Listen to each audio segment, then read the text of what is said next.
Shalom Aleichem à toutes et à tous en ce jour de Yom HaAtzmaut 5785-2025.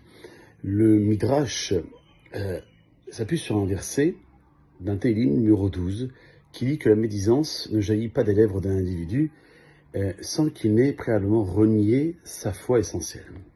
Cette explication singulière ne trouve pas d'équivalent parmi les autres commandements. Pourquoi donc seuls ceux qui pratiquent la médisance sont amenés à renier leur foi? Et nos sages veulent nous enseigner qu'avant chaque émission de paroles malveillantes, un débat subtil mais intense s'engage en nous, s'opposant notre propre arrogance à notre inclination à la soumission, conscient que tous nos actes sont consignés dans un livre, ce qu'on dira dans ces Pirkei Avot cette semaine, première Mishnah chapitre 2. Lorsque la langue, qui est dénouée, laisse échapper le mal, cela révèle une renonciation fondamentale à la foi. Celui qui craint véritablement le Créateur ne permettra pas à sa langue de répandre le mal sur autrui. Une telle conduite est tout simplement impensable. La capacité de demeurer silencieux face au mal représente une victoire et une protection contre le Lachon Hara. Nos maîtres nous offrent ainsi une leçon de vie à travers ces paroles d'une extrême gravité. Si nous aspirons à éviter de sombrer dans ce travers, il nous incombe de reconnaître la providence divine en chaque circonstance.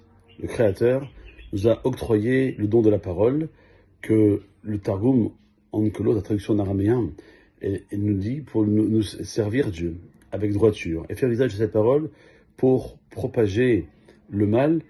Ça constituerait une trahison inacceptable. Il est donc évident que celui qui laisse échapper des paroles malveillantes renie fondamentalement sa foi, et qu'il agisse intentionnellement ou bien dans des moments de difficulté, cela équivaut à une renonciation à la foi. Et cette assertion, elle est renforcée par un Rav qui dit qu'un renégat reste un renégat même dans la pauvreté.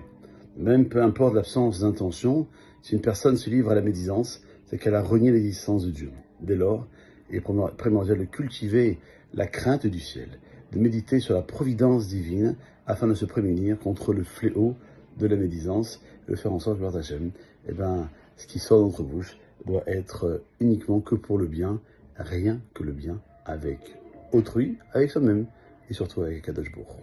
Bonne fin de journée.